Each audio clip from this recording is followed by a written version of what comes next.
Good morning, guys. Danny here at Partay. So I'm going to be pretty quick about this. So hopefully, if I lose anybody with anything that I'm saying, feel free to reach out by email, and I'll be glad to answer any questions. But first of all, I just want to say I've got my phone in one hand, the Shield remote control in the other, and I'm just going to show you on my OLED here that I have not played around. This is one of my videos, okay, for the outside display, just to show you that I'm not playing around with the settings. So we're going to go out of this.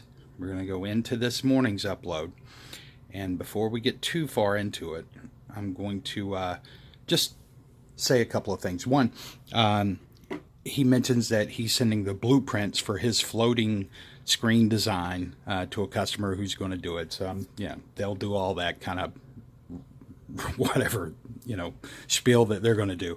But the bottom line is this. Look, if you're going to do a free floating, for one, free floating screens have been around for quite some time. Okay, so this is not a new invention. Maybe first time you've seen it. Maybe whenever you live in this day in, day out, you're constantly looking at all of these things, or you should be anyway, right? That's market research. So I know right now he's got it hanging with bungees, and he talks about what he's planning to do with some fishing line. Here's what I would recommend. If there's anybody out there that gets excited about this, for one of the complications with doing this is that if the screen, according to the weight of the screen, you may not have a beam, a joist, up in your ceiling that you can really tie this into, which means that you're going to have to toggle, and some people don't know how to toggle.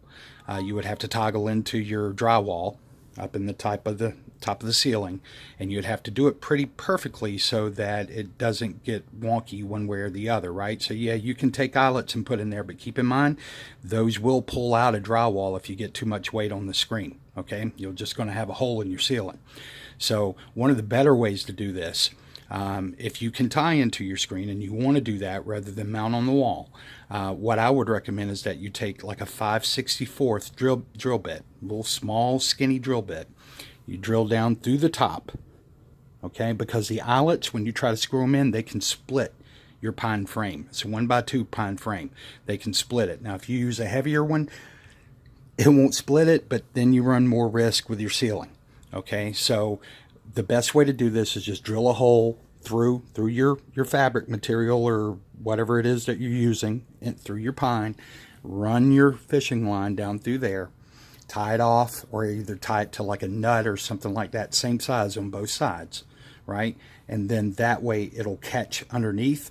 The bottom of the beam is going to carry the weight of the screen, and it's just going to look, you won't have these eyelets sticking up here that you're going to see. There's no need for all that. So there's better ways to construct these things. This is not some sort of master carpenter who's telling you how to do this. As a matter of fact, I would recommend you don't use eyelets directly in your screen, because you will run the risk if you don't do it right or you use too big of an eyelet.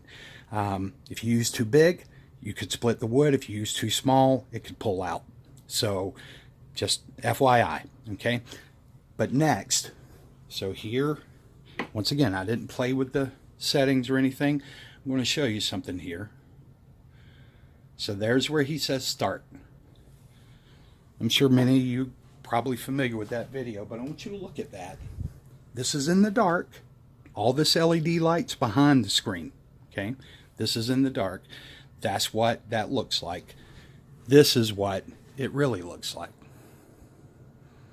There's no big white blob that sits anywhere in that screen. And this is a 720 projector. I'm using my 720 Iki, okay, with a Blu-ray player that's actually connected through RCAs.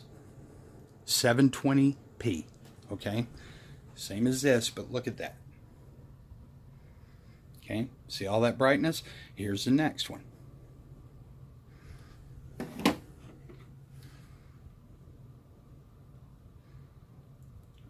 All right, so there's the city. Sorry. There's the city.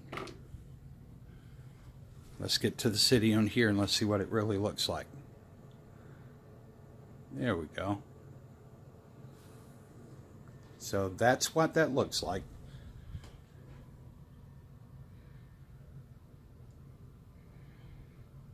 So, but guys, if this is what you want, man, hey, go for it. It's your money. Spend it however you want to. The purpose of this is to save you from spending money on stuff that's not going to be an optimal selection, an optimal alternative for a more expensive screen. Guys, if you're going to spend $400 or $500 on this, I recommend that you put a couple more $100 with it and go with a better grade professional screen, like an Elite screen. Even in the Screen Innovation section, now Elite has the Dark Star, or excuse me, the what is it, 5D, the Centigrade 5D, that you can get for 100-inch size, somewhere roughly in the ballpark about $700-800, and it's going to be a much better screen than this. It does have microstructures to avoid a lot of your ambient light. So if you're going to spend that kind of money, I would go with something that's tried and true, that reviewers, professional reviewers, have reviewed over and over and over again.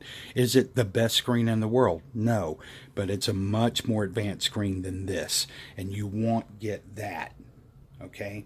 You won't get that. This is just horrid. So, your choice. Just remember that the wolf that lives is the one that preys on others. All right? You guys take care.